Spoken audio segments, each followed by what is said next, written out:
You're listening to the ESO Network, your station for all things geek.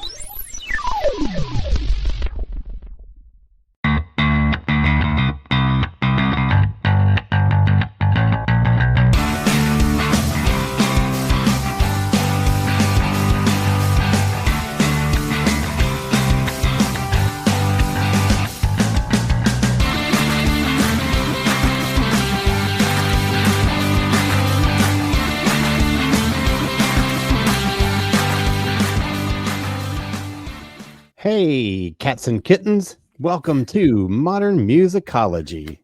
We are going to be talking about the year 1994 this week, and we have a full house on board. We have got drummer, singer, songwriter Stephanie Seymour.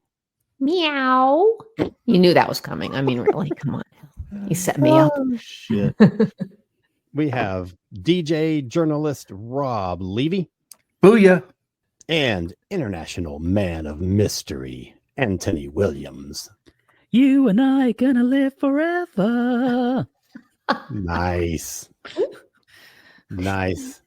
All right. So as I said, this week we're going to be talking about 1994, and there is a lot to talk about this year. So we're just going to dive right into it. One of the big albums that came out this year was the debut album by Oasis. And there's a big news story that goes along with this. So let's just jump in on that one. Yes, they're back. Yes. They're back. They're back.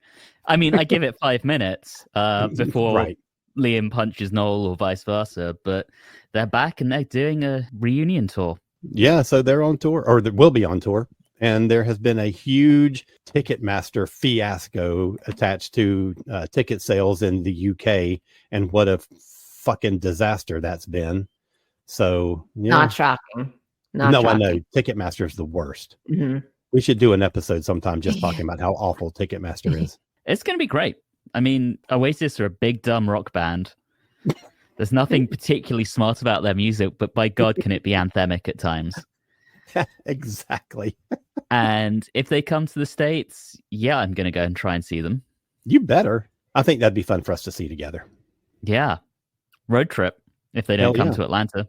Yeah, absolutely. You're kind of right, like big, dumb, anthemic, whatever. They were great, and they are great, but I don't think I don't know. The way they describe themselves as being the best band in the universe, of course. Well, of course they do. Yeah, this is like the ego of whatever, but like they had great pop songs, and that album sure sparked one of the massive Britpop waves along with Blur and a few other bands. But, I just want to say that to me, I think Blur tops Oasis in terms of songwriting and hits and just, I don't know, everything. I just think overall, if there was a Blur Oasis war, which there was, I'm on the side of Blur. Yeah.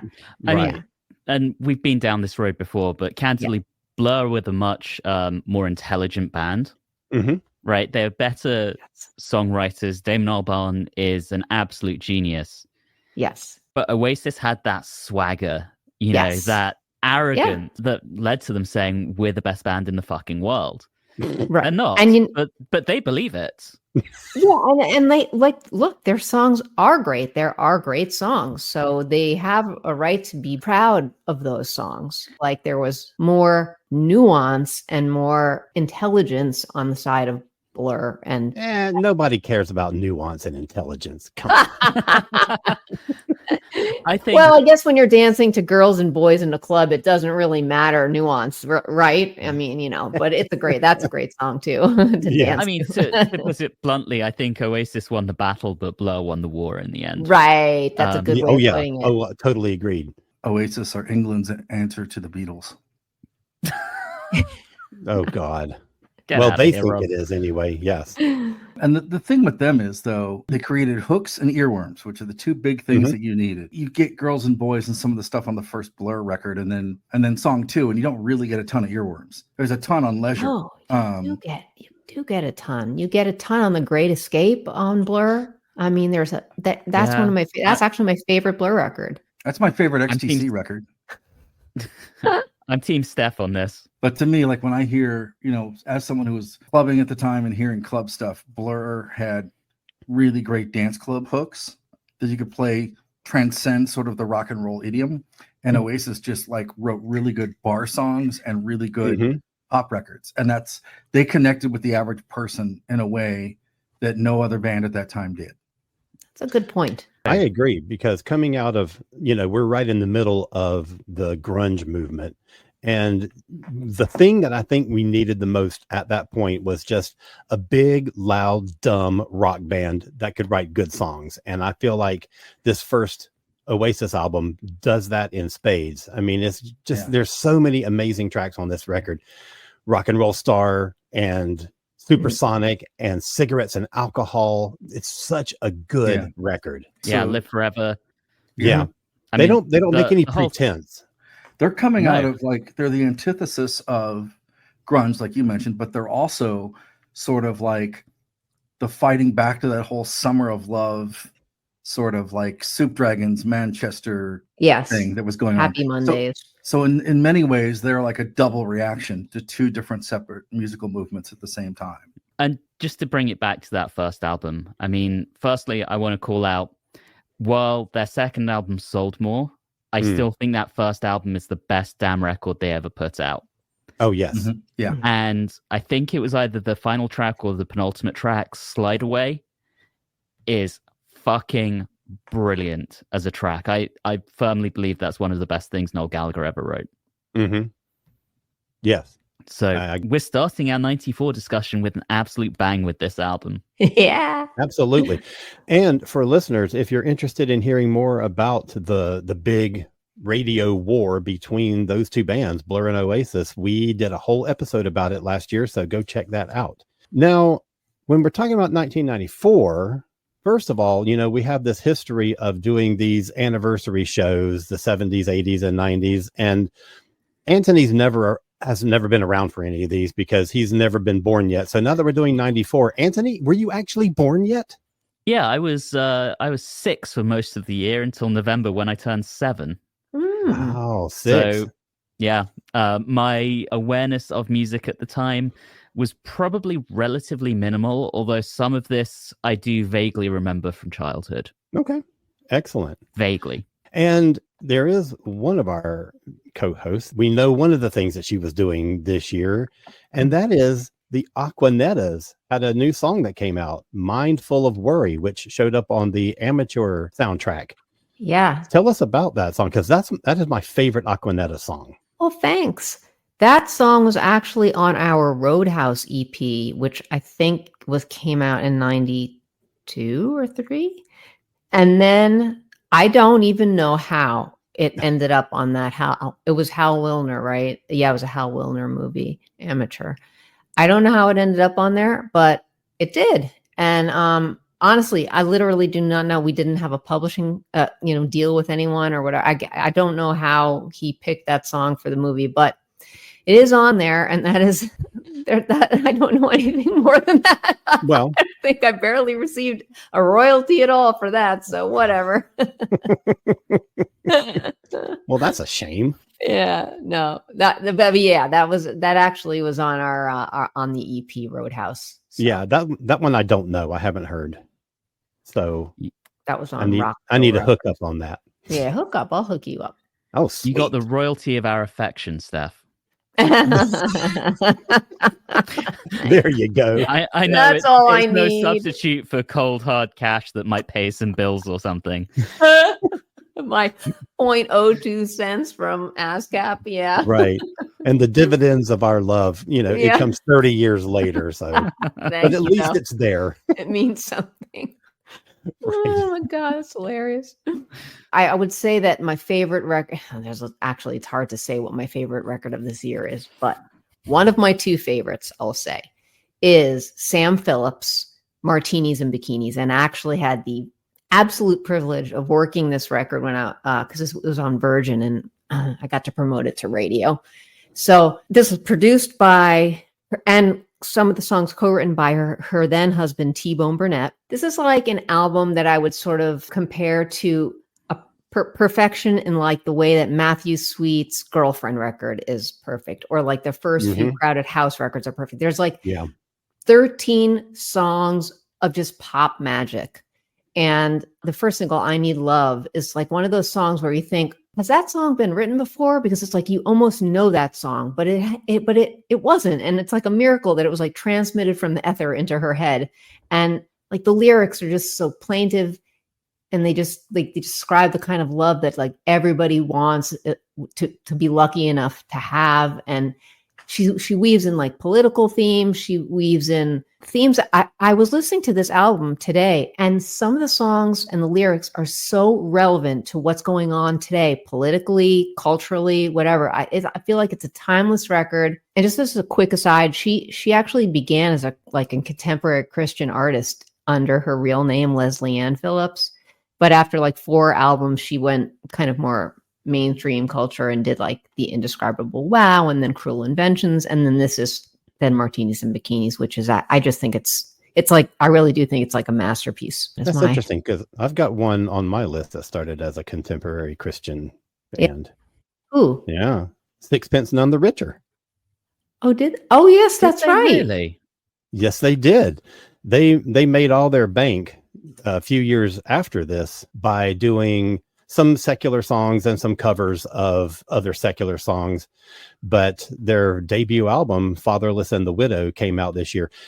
As like song structure, lyrics, it's kind of a simplistic album. It's an okay album, but I will have a lot more to say next year when we do 1995, when their second album comes out, which is phenomenal. Mm-hmm. But their debut album is good, and it was an unabashedly Christian album. It's a decent little album. With them, I just think of that single they did 4 years later, Kiss Me.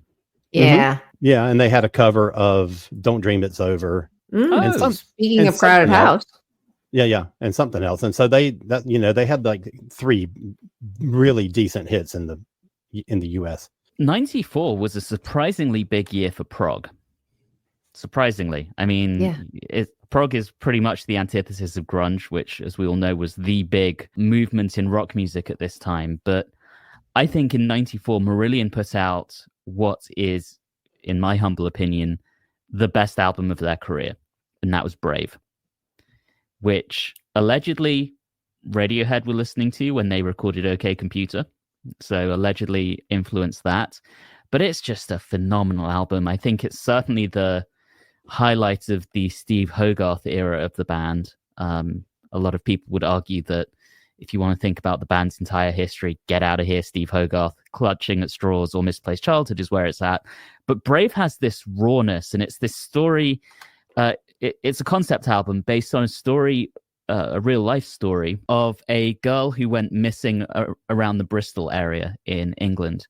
And the speculation is that she jumped off the Severn Bridge and died by suicide. And there's this whole album that they've put together to try and get into her mindset about what she might have been going through that led to this. And originally they were going to end it on what was ultimately the second to last song that would have ended the whole thing on an incredibly bleak note. And then they wrote a track to Capitol off called Made Again, which ends the album on a slightly more upbeat note. But it's just a wonderful, hard-hitting prog album that doesn't sound prog in the like widdly 1970s way. It's like a contemporary prog album. It's so good. So good. And I had the pleasure of seeing them perform about half of it live in 2006, 2007, and God, it translates well onto the live stage. Cool. Since you brought up a prog album, I'm going to pull one of the ones off of my honorable mentions list and just talk about it really quick here, because it is called Talk, and it's by Yes. And it was sort of a weird mix of the poppy Trevor Rabin style, leaning toward some of their more 70s long form compositions and things like that. And it's really a great album. It's got kind of a too clean of a sound, because this is one of the first albums that was produced completely digitally. There was no tape involved. So I feel like it lacks some of the warmth that you would get in, any previous Yes album, but it's got some real bangers on it. The Calling is amazing. Endless Dream, which was the big 15-minute thing at the end of the album. My favorite is called I Am Waiting, which is just an incredible song. So just a real quick throw in of that one. I'll jump in with the other big prog album of the year, and let's just wrap up prog. I think the most notable thing is Pink Floyd releasing what would ultimately be their final album, because The Endless River doesn't really count. Yeah. The Division Bell. Yeah. Which is a spectacular album. It's so good. And the whole thing is about communication, which is, summed up really well by Keep Talking. It's probably one of my favorite Pink Floyd albums. Way up there, and it's an incredible high for them to go out on, in my opinion. Yeah, I agree. It's a great record. And that does it for prog in 1994. 'Cause other than that, there is not a whole lot of prog going on. I'm going to jump in with a far left-hand turn there and go with American Recordings by Johnny Cash. Oh, wow. When it came out, I had liked a lot of the Cash stuff previously. I knew he was going through a dormant career phase. And I was really excited when I heard he was working with Rick Rubin. And I put it on, and it opens with Delia's Song, which is this really sort of sad record. And then you get like Cover Up Bird on the Wire. You get Tennessee Stud, which is a little more picked up. And he does Down There by the Train by Tom Waits. He does a Danzig cover, 13. It's a song written by Glenn Danzig. And it's just fantastic. It is what pretty much introduced an entire generation to Johnny Cash. Yeah, Right. it is. That's true. I was doing a different type of college radio at the time. I was doing it at a different place. But, you were hearing this on college radio stations and independent stations. And it was like one of the most joyful, unexpected career comebacks that I can remember, because he sort of was getting a lot of mainstream attention that he was not getting or hadn't gotten in like 30 years. Steph, I can't remember. Did he play CMJ in 94 or 95? I don't remember. I don't remember the year. But the year he played CMJ, it's still like the best night of music I ever saw in my life, because he played with June and everything. But you get the full Cash thing. You get the Carter sisters, you get Rubin, he's got a Chris Christopherson cover, just the way even that it was marketed with the picture of him and just just Cash, right? Yes. It's a lesson in how to market a record to a generation of people you never sell records to. Yeah, it's very sad, and it's an artist that's clearly reflecting on a lot of the addiction and stuff he's gone through. But it's amazing. It's still amazing. I listened to it the other day getting ready for this, and it's a great record. Of course, it was the start of his late career resurgence that would last right up until his death. I mean, those American Recording albums, the fourth one, I remember, I don't know what it was, 2003-ish. I mean, that came out when I was in high school, and my buddies were listening to that and his cover of Hurt and Personal Jesus. And suddenly, you had like these 16-year-old English kids listening to Johnny Cash. Yeah. Pretty amazing. And it's always amazing too, because like I heard an interview with Nick Cave, and he's saying, because he covered Mercy Seat, and he's working on something like Johnny Cash is on the phone for you. His agent? No, Johnny Cash. Because he apparently called each artist independently and asked if he could do their songs, because he thought artist to artist. Like there's tales of like, Depeche Mode just like freaking out that like, what? Yeah, you can use anything you want. You're Johnny Cash, right? And I don't think at the time he really realized how big he still was. I mean, he hadn't really had a commercial record, and it wasn't necessarily upon hindsight. It's mostly the labels didn't know what to do with him. This started a whole sort of series of comeback albums from other people a little later on down the line too. But yeah, this is a quintessentially 1994 record. That's a good pick. Yeah. All right, I said I had two favorite albums from this year, and this is my second one, which is Jeff Buckley's Grace. This is, of course, also his only album, really. I mean, there's been a lot of posthumous, not bootlegs, but, like releases here and there. There's the Shanae session album, but this was produced by Andy Wallace at Bearsville, and having sort of seen him around in the scene for a long time, because he used to play at Shanae a lot, and I had some mutual friends, and my friend was his tour manager, so I knew he had a very special voice. But when this album came out, like, I don't think I was ready for what I heard. And I also know that when it came out, it got mixed reviews. Some people thought it was like the greatest thing since sliced bread, and some people just didn't get it, I don't think. But over time, it's just gained the reputation, it's just totally a critically acclaimed album now, and it's on so many people's, like top 100 list. He just had such a perfection to his voice, really. And the way he could just like hold like a sweet, high, soft note and then launch into the like a beautiful roar, that immediately just should have you enamored with him. You know, if you think about the song So Real or like Lilac Wine, where he could just emote like that. And his songs were like so heartfelt and emotional. And you can see like a real vulnerability in him. And it just like still brings tears to my eyes to think about that this was his only album. I mean, he wrote so many gems on that album. And he also interpreted songs like Hallelujah by Leonard Cohen that made you like, if you heard that song, like it made you think that's his song, you know, that he interpreted stuff so well that he had that ability to make it his. And, you know, of course, the tragedy of his death was just, it's so horrible. So I kind of think about that album and all the amazing songs on it and just how special it is, but it's also got that sadness at the same time. Man, if there was ever one record you'd want to have as your legacy, that's the one you'd want, I think. Wow, way to bring the room down, Steph. Well, yeah. And that and the cash, we're killing it. Yeah. Right? Wow. Alan, bring the tempo up. Yeah. Okay, well, I can do that because Or the mood. I've got 2 albums I want to talk about that have to do with amphibians. Okay. Okay. The first one is Toad the Wet Sprocket. They have an album out. This is their 4th album. It's called Dulcinea. And this is, I didn't discover this until like a couple of years later when I was at university. I was at Stetson, and my best friend at the time, we were riding around somewhere, and he was big on Toad the Wet Sprocket, and he was playing stuff for me. And I really got into them hugely. And the title of this album is the name of the love interest in the novel Don Quixote. And that theme sort of plays out through some of the songs, most particularly in a song called Windmills, which is just this gorgeous, gorgeous acoustic song. And it is a remarkable album. I don't remember which, but one of the band members said that this was their favorite Toad album. I don't think it's as good as the one that came before this called Fear, which is just incredible. It's just a remarkable album, but this one is super good. The opening track on it, Fly From Heaven, is amazing, but that song Windmills is just blows my mind every time I hear it. It's so beautiful.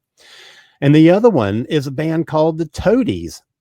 Mm-hmm. Now, I didn't discover them until about maybe 10 years ago when I was in a band called Hyperdrive, and our singer, Jen, wanted to do this song called Possum Kingdom. And I was like, I don't know what the hell that is. But so I listened to the track, and it's so cool. And it's like phrases in 8 beats, and then the next phrase is 7, and then 8, and then 7. So it keeps doing this drop beat kind of thing, which I was, as a drummer, I was really into, and I was really digging it. And it's a cool song. So it wasn't until, maybe 8 or 9 years ago or something that I ever heard of the Toadies and started listening to this album, Rubberneck. And it is so damn good. It has got so many great songs on it. The arrangements are weird. There's a lot of really crazy time signatures going on. And I mean, you would think of that in terms of a prog record, but this is just a more or less a straight ahead rock album. It's a big, loud, noisy, hard album with a lot of really cool like song arrangements going on in it. And as much as I love Possum Kingdom, which is just a flippin' cool song, I think my favorite track on the album is called I Burn, which I'm going to put on our Spotify playlist that goes along with this episode. So you'll be able to listen to all the songs that we're talking about in that playlist. So that's the one I'm going to pick for that. So the amphibian corner is covered by Toad the Wet Sprocket and the Toadies. I mean, Alan, I've never heard of either of these Toad-based bands before, and I will definitely be checking them out now. Oh, wow. Toad the Wet Sprocket had quite a few radio hits. Yeah. I don't know that the Toadies ever did, but I think you'll recognize some songs from Sprocket. Okay. All right. Well, we talked about Oasis. We talked a little bit about Blur. There were some other big British bands that were considered to be part of that scene. And this year, 94, the album that I consider to possibly be my favorite, I'm not going to say the best, but my favorite of the Britpop scene came out. And that is Suede's Dogman Star. That's a good record. I mean, from the opening drum beats right through to the end, it's perfection. I mean, you get into We Are the Pigs, you talk about heroin, the power, and ultimately what I find fascinating is this was the beginning of their kind of descent into drug addiction and all the problems that plagued the band, the tension between Brett Anderson and Bernard Butler. You know, often really great albums are made with that kind of tension. And that shines through here. And you get something like The Asphalt World, which to me it just oozes with decadence in its sound. It's like, you know, Brett has just come in from the opium den or what have you. And like, it's amazing. It's so very good. Again, the pinnacle of their career, in my opinion. Just an absolutely brilliant album. And in my opinion, the crowning jewel of the Britpop era. I feel like I might have seen them on this tour rather than the one before, but I saw them right around this time, and it was incredible. It was an incredible show. Yeah, He's such a showman, you know? Yes.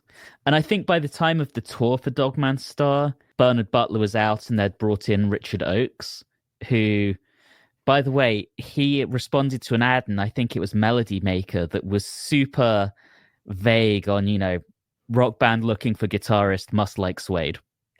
That's great. And he applied and he got as we are. Suede. Yeah. I actually went drinking with his brother a few times. Ah, cool. Interestingly enough. I think it's interesting too, because they take sort of the Britpop stuff that's going on at the time and they infuse it with a little bit of glam. Totally. Right? It created this sort of almost spin-off genre too, because you get Placebo later and a bunch of other stuff. Yes. The fashion aspect and the showman aspect really shines through on these. You see the influence of that record now with like the Dandy Warhols or Black Label Motorcycle Club and stuff like that. So they are way more groundbreaking than people give them credit for. And it's often slated as the worst track on the album, but I think the album is so fantastic. I even love it.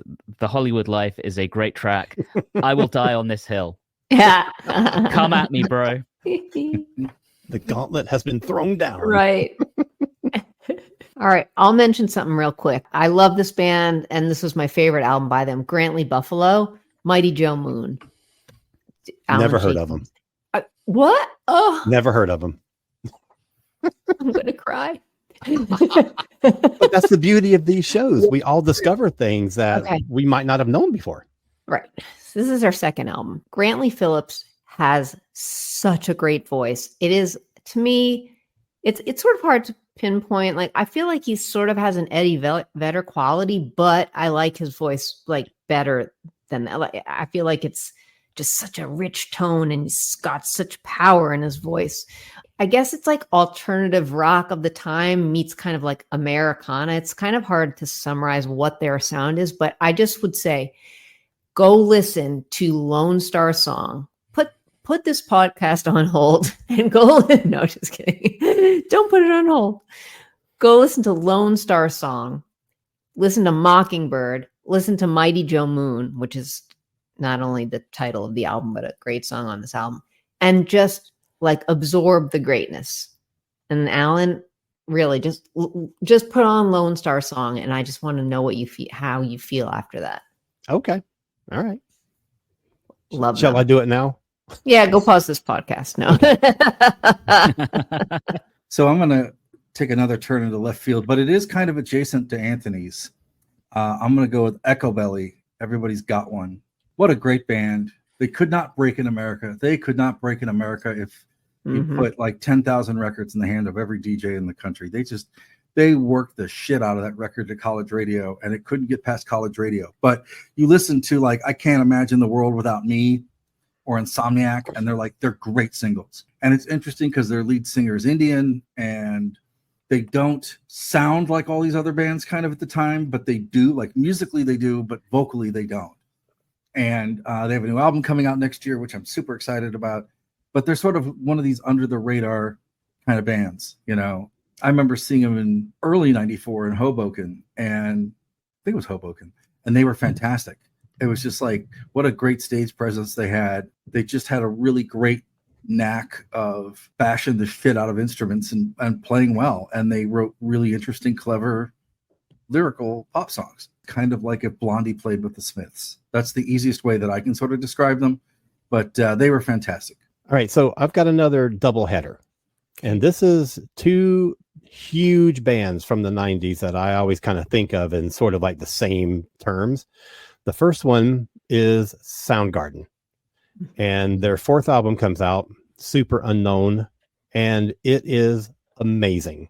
It has got some of the songs that still get played on radio in like constantly. Black Hole Sun and Fell on Black Days are just amazing songs. And I feel like there's so much that happens in 94 that is quintessentially 90s. And I think that Soundgarden is one of those things. And this album in particular is so 90s. And I think it sort of sums up that kind of like, they're sort of like grunge adjacent, but with that really hard rock kind of edge to them. And I just think they're amazing. And, you know, going back and revisiting all these things that I kind of was listening, you know, putting on my list for this show, not that any reminder is needed, but it was just a reminder of what a phenomenal presence Chris Cornell was. Yeah. Just an incredible singer, writer, and frontman. He was just what a voice. Amazing. Black Hole Sun is really outstanding. You know, Yeah. it's just, and that video too. I'll never, you know, it's unforgettable. Yeah. Mm-hmm. And that song's been covered quite a few times. Yeah. And I will say that if you want a big surprise, go and listen to Brandi Carlile's cover of it. It is it is amazing. Yeah. Like you always think about her as like countryish Americana kind of thing, but she can fucking rock when she wants to. And she tore that song up. And Super Unknown was part of that Seattle scene, you know, that movement that come out of Seattle. And interesting little trivia note, they recorded that album at Heart's studio, Bad Animals. Yeah. So the other one that I wanted to mention is Stone Temple Pilots. Their second album, Purple, comes out in June, and man, is it great. The two biggest songs from it on radio were Interstate Love Song and my favorite one, Vaseline. And they were just an amazing band that kind of didn't have a long life to them. You know, they kind of like burned bright and burned out quickly. And that's another shame too. But I think that my favorite songs on the album, there's the opening song, Meat Plow, is so damn good.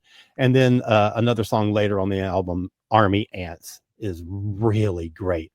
But that song, Vaseline, man, that is just killer.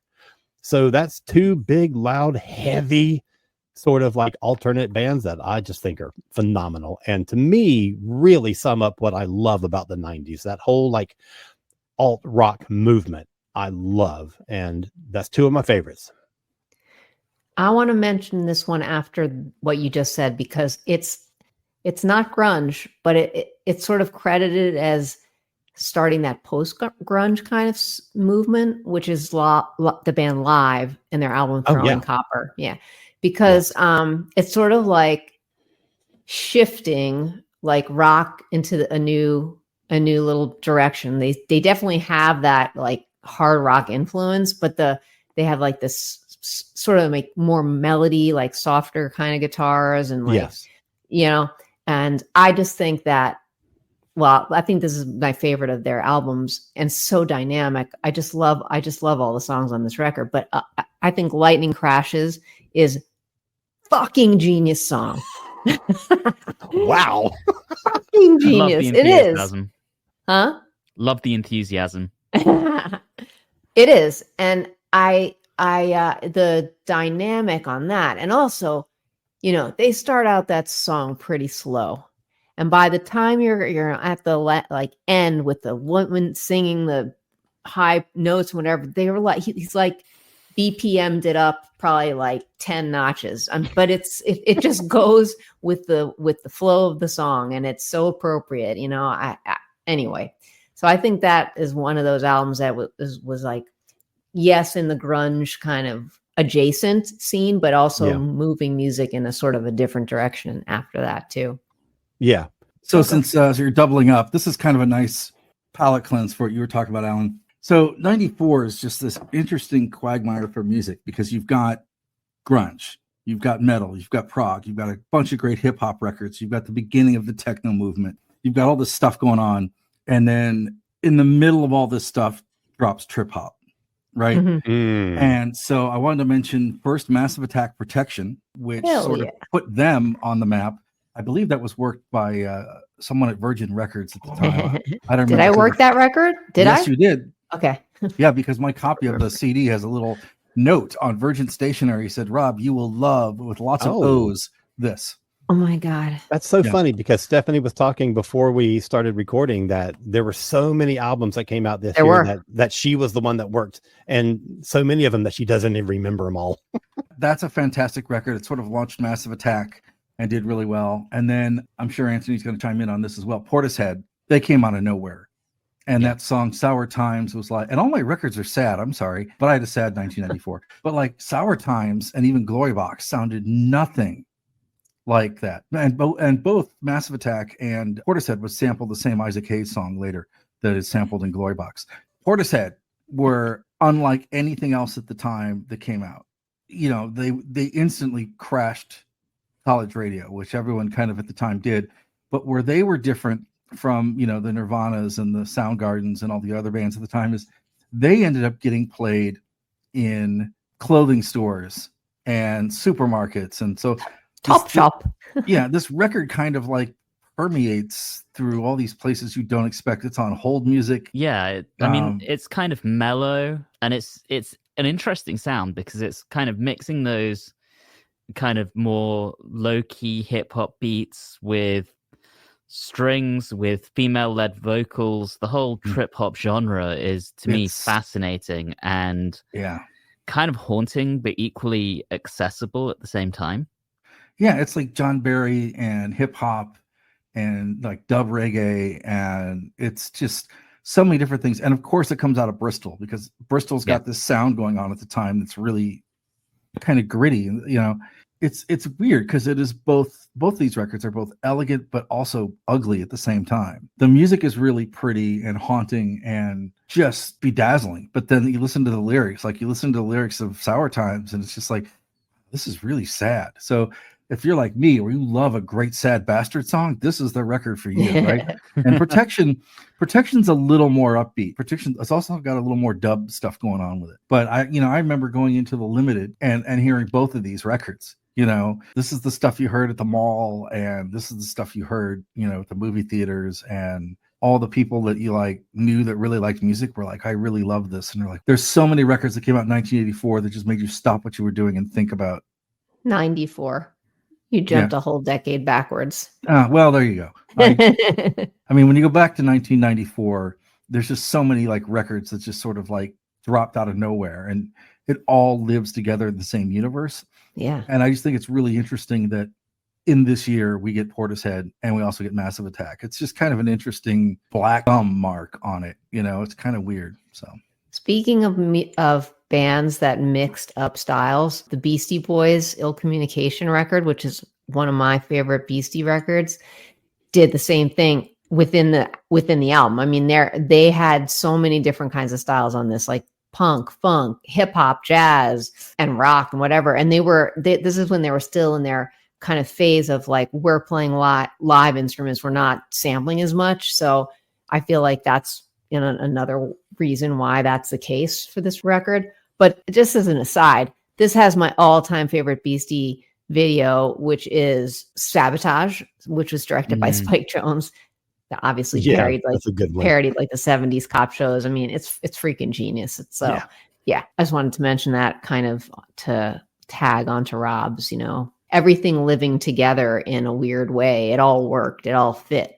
And they had a great year that year too, because I think they put out an EP as well. I think they did. I might be wrong, but they had a fantastic year, and you couldn't literally not go anywhere without hearing Sabotage. I know, it was like everywhere. Like, God.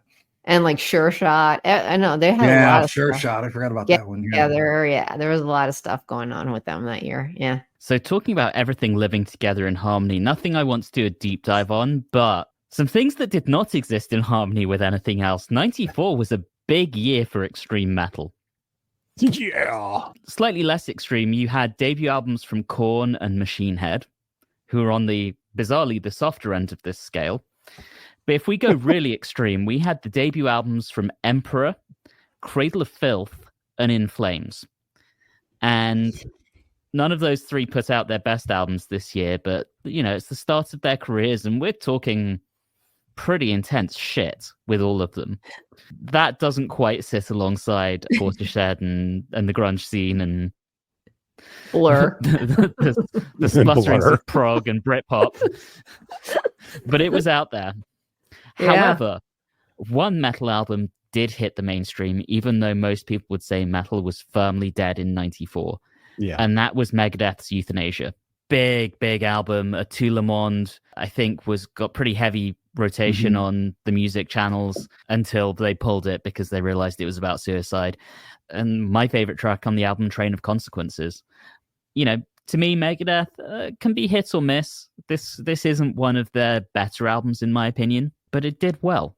It did well at a time when metal was more or less dead. And I remember that record and the Prong record both getting worked to college radio.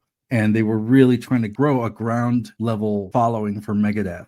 I don't know if they were trying to piggyback off the grunge or whatever, but I remember I had DJs at my station that were so excited that they got to play Megadeth because they normally had to play other stuff that was not Megadeth.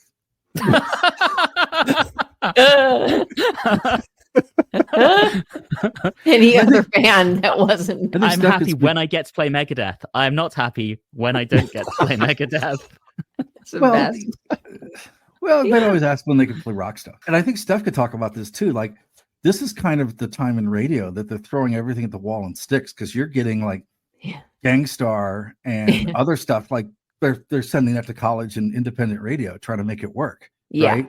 And you're also sending it to the specific DJ at the station. Like, the rap dude, there was the metal dude or whatever. Yeah. Yeah. And Alan talked about this a little bit, how it's a sort of like golden age for like alternative 90s music.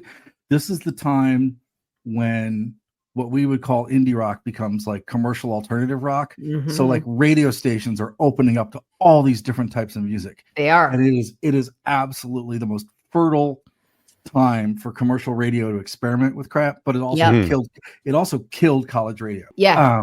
Just think about these are some of my honorable mentions, but just think about the whole with Live Through This. Like, that was not just getting played on college radio. That was totally going alternative. And Beck, like Mellow Gold, like Loser. That started, obviously that was college, but totally going onto alternative. So yeah, that's a good point. And you get Tori Amos. Yeah. You get even Frank Black puts out Teenager of the Year, his first record away from the Pixies. Remember when the Pixies were broke up? Even that got played on college radio. I saw him play in a mall on that record, so you see this like interesting time when stuff's happening. I do want to talk about sort of an indie record that did kind of shape stuff at that time, and that was Crooked Rain by Pavement. Oh yeah. Which sort of like at the time, you've got grunge and you've got all this other stuff happening. That thing was about as indie as it could possibly be. Totally. And people loved it. It was a record that people that were into metal really loved. It was a record that people were into grunge liked, and it was also a record that the kids that like just flat out indie rock, everybody loved that record. And it sort of kind of put Pavement on the map. And there's a documentary about Pavement now that's sort of like retelling their story and getting them a lot more of a buzz than they got. But they really, really were, when they broke, a pretty groundbreaking band. And this record is certainly one that's held up well. And it doesn't give a shit about what it does. It's just all over the place. All right. So I'm going to go with two things from this is very different picks than what we were just talking about, alt and extreme metal. So I'm going to talk about Prince, because Prince had two records that came out this year, one that he planned and one that he didn't. And the first one came out in August, and it's called Come. Yes, it's intended to be that dirty. And this was the last album that was released under the name Prince on Warner Brothers, because after this, he's in this big feud with Warner Brothers, and they won't do anything that he wants them to do because he wants them to do ridiculous stuff. And he changes his name to the unpronounceable symbol, and he starts getting referred to in the press as the artist formerly known as Prince, but that doesn't happen until next year. So Come is the last album that's released under his name, and it is a fantastic record. It's one that didn't get any promotion from Warner Brothers and even from Prince, and he sort of disavowed it later on, but it is fantastic. It is this dark kind of experimental record, and it's great. All the songs are one-word titles except for a song called Let It Go, which he then kind of puts in with no spaces between the words, so it becomes a one-word thing. But it is fantastic. My favorite songs are Race, Pheromone, Loose, and not one of my favorites, but the last track on the album is called Orgasm. And it is basically a long noise guitar solo with the sound of a woman in the midst of, sex. And it's Vanity. It's a recording that he had from years earlier from a song that was never released. And from that point, she left the Purple Rain movie because, there was a lot of things. She was like changing her faith. She became a Christian and all that kind of stuff. And she just kind of left behind a lot of that stuff. And then Prince puts out this recording of her in Orgasm. And I just, it's a weird thing to do. He doesn't say it's her. He doesn't actually credit as her. He says she knows. That's the way it's listed on the record. But it's just a weird track. The rest of the album is incredible. It is so good. But one of my favorite Prince records came out in November, and it is called, well, it's not called The Black Album because it doesn't actually have a title. This was originally to be released in 1987, and it's all based around music that he had come up with for a big birthday party that they were throwing for Sheila. And all that music that he wrote for that became the songs on the Black Album. And it was intended to be the release in 87, the follow-up to Sign of the Times. And literally a week before the album was supposed to come out, they had pressed all the albums. They had them sitting on a loading dock, waiting to be shipped to stores all over the country. And Prince called up Warner Brothers and said, that album is evil. You need to destroy it. I don't want it released. Get rid of it. So they trashed pallets and pallets and pallets of that record. That album is evil, he said? Yes. He attributed it to a sort of a spirit called Spooky Electric, which is sort of like his term for the devil. And that shows up on the next album, Love Sexy, which is sort of his like Come to Jesus album, where he sort of like leaves a lot of stuff behind from his previous records. So that album got completely trashed, the Black Album. And in 94, I don't know how this happened. I don't know what it was, but I guess Warner Brothers is like, we've been sitting on this album for all this time. And the Come album it didn't do great because nobody promoted it. So they put out the Black Album because the Black Album had leaked in 87 and was all over the bootleg market. So they were like, we got to make some money off of this thing that we spent all this money on in 87. So these two amazing records from Prince come out this year. And sadly, the Black Album is not on Spotify. So I don't have anything that I can put on the Spotify playlist that goes with this episode. It was a Tidal exclusive in, I don't remember when, 2000 something. Prince made it available to Tidal and they had an exclusivity on it. So go to Tidal and listen to that. It's a great record. But Come, I'll put a couple of track or two on our playlist. Question: Did it not perform well because Warner Brothers decided they weren't going to promote an album called Come? I don't know. And it's funny because... And then they complained that it didn't do well when they didn't fucking promote it. Well, it's interesting because that song, Let It Go, was a big hit in the UK and the album went to number 1 in the UK, but it didn't do really much at all in America. It's interesting too, because Prince at least submitted 3 different formats of that album, like with different tracks and different track orders and things like that. The title track wasn't even included the first time he submitted it to Warner Brothers, and they sent it back and said, no, you got to have we want the title song. So it went through a number of permutations before they actually agreed to release it. So two great albums with really interesting stories behind them. I was just going to mention 9 Inch Nails and the Downward Spiral. Oh yeah. Oh yeah. That was the first 9 Inch album that I ever bought. And it just really, again, it's a game-changing type of thing. Mm-hmm. Piggybacked off of grunge. Everything piggybacked off of grunge, right? And that's when you start to get the hybrid of metal and industrial music is right after this, or right around this as well. That thing just blew up. All right. Well, that brings us to a good stopping point. We are going to take a very quick break. We'll be back in 30 seconds, and we've got a little bit more to do. We've got some honorable mentions that we want to get in because this year was so big that we have a lot more to talk about. So join us in 30 seconds for a little bit more. Tune in to the Dragon Con Report podcast, your ultimate destination for all things Dragon Con. Join us each month as we dive into our home away from home and cover the world of con fandom, cosplay, gaming, and more. With guests each show, behind-the-scenes insights, tips and tricks, and the latest updates on this year's convention. Whether you're a seasoned attendee or a first-time explorer, the Dragon Con Report is your passport to the ultimate geek experience. Join us and let your inner dragon roar. All right, we are back. All right, so who wants to just throw out some names of other things that came out in 94 that we haven't really been able to talk about yet? I have a few I'll just throw out. First, Ben Harper, Welcome to the Cruel World, which is his debut album, which I got to work on Virgin Records. It's a great record. I think I said this before, but Beck, Mellow Gold, fabulous. Brian Setzer Orchestra had the self-titled debut this year, which, oh my God, I love that whole concept, that whole band. I saw them at Irving Plaza once and they were just unbelievable. So that was great. I mentioned Hole, Live Through This, and Rollins Band had one of, I think, my favorite of his records called Wait, Weight.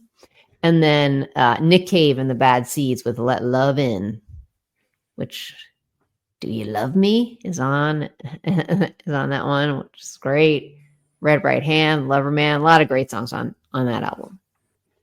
Cool. And those are mine. I have 5. So Black Sabbath with Cross Purposes. The Tony Martin era tends not to get too much love. And to be honest, it's probably my least favorite of the Tony Martin era, but it's still a solid album. So shout out for that. The Offspring brought out their debut with Smash, which is still great. And definitely Self-Esteem was a very angsty teenage anthem for me. Bruce Dickinson with Balls to Picasso, and anyone who calls an album Balls to Picasso has a certain swagger and arrogance to them, but it does have the magnificent Tears of the Dragon on it, which is just an outstanding track, soaring chorus, epic guitar solo, well worth a listen. Rolling Stones, Voodoo Lounge, strangely seems to have had a lot of love lately. When I saw the Stones a few months ago, I saw a lot of people in the stadium wearing Voodoo Lounge t-shirts of all things. Always loved the lead track from that, which was Love Is Strong. That's it's got a little more reverb, I think, than most Stones tracks seem to. So really enjoy that one. And then last but not least, let's take it prog, but let's bring in a little bit of metal as well. Alan, you probably are aware of this one. Dream Theater with Awake. Oh, good one. Oh my God. Of course. I didn't even think about putting Dream Theater on my list. Oh God, it's such a good record. Yeah. Not their best, but good. Not their best, but still very good. Yes. So those are my 5 honorable mentions. All right, Rob. Nice. MTV Unplugged Nirvana.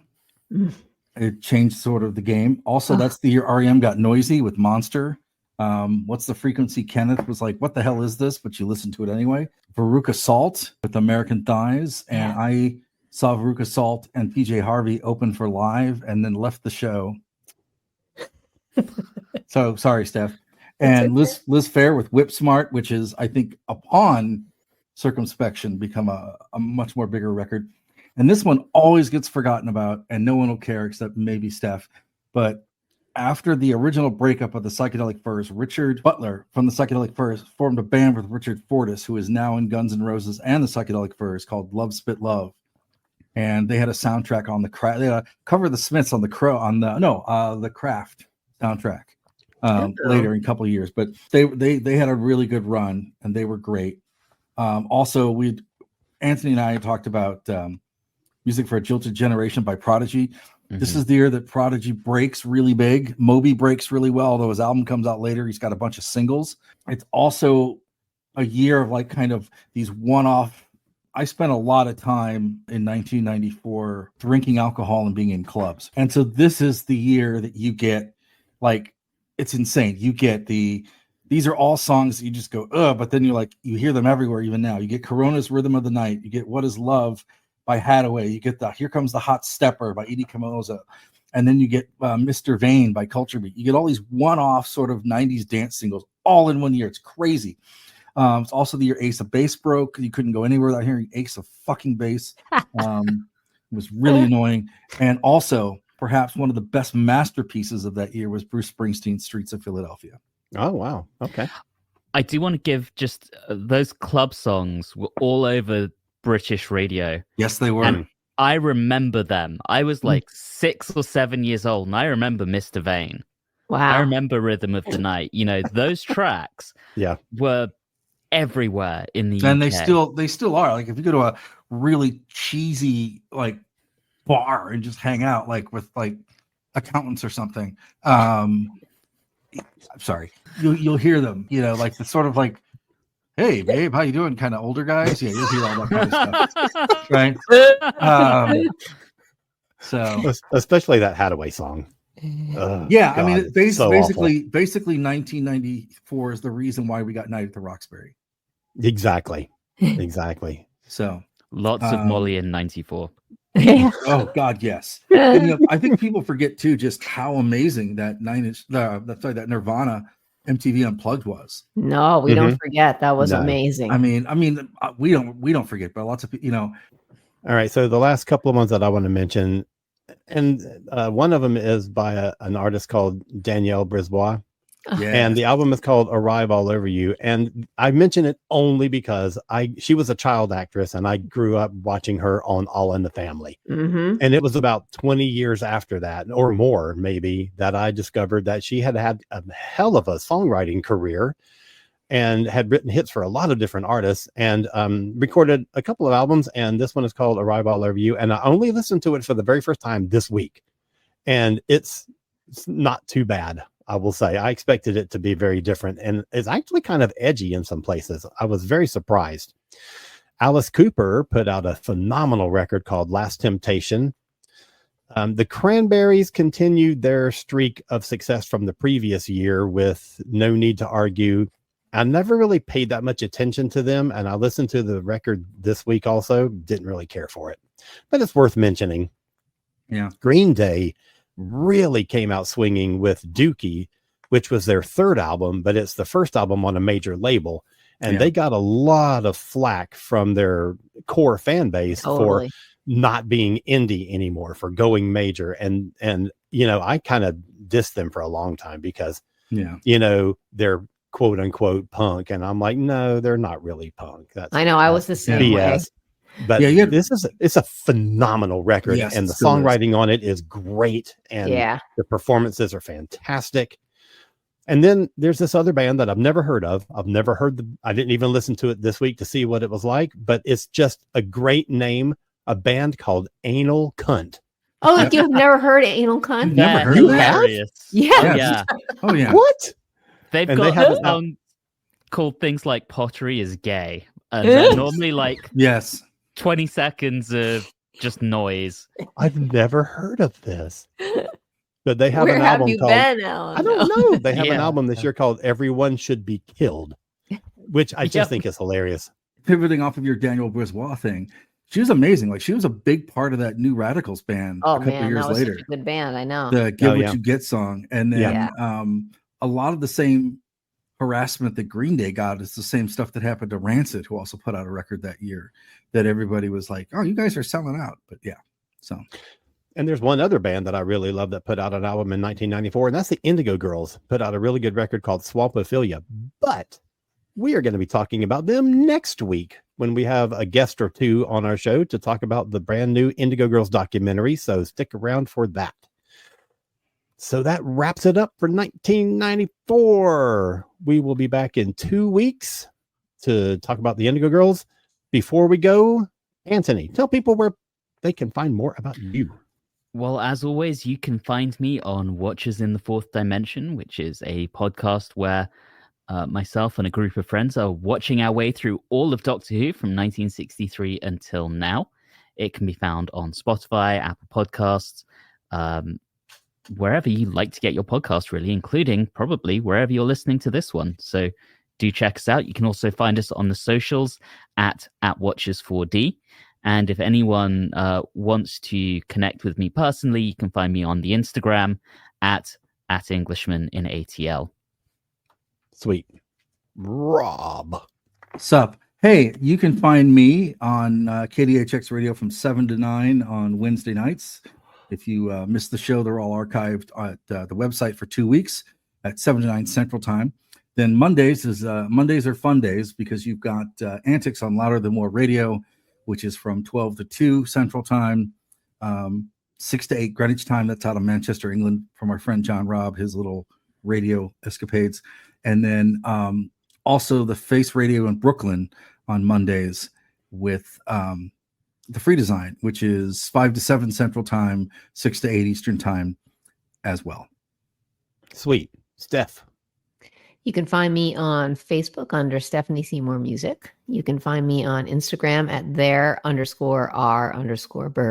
And I also have a website called therearebirds.com. You can find me on Bandcamp under my name, and you can find me on all the streaming platforms like Spotify, etc. Sweet. And hi, my name is Alan, and I've got books that I've written and podcasts that I do. The podcasts include not just modern musicology, but I'm also a co-host on Earth Station Trek, and I have a podcast that I produce called Doctor Who A to Z. So you can find all that stuff on cosmiccreative.com, KOZMIC creative.com. All right, we will be back in 2 weeks. We'll be talking about the Indigo Girls documentary. Can't wait for that. Everybody have a swimming week, and we will see you next time.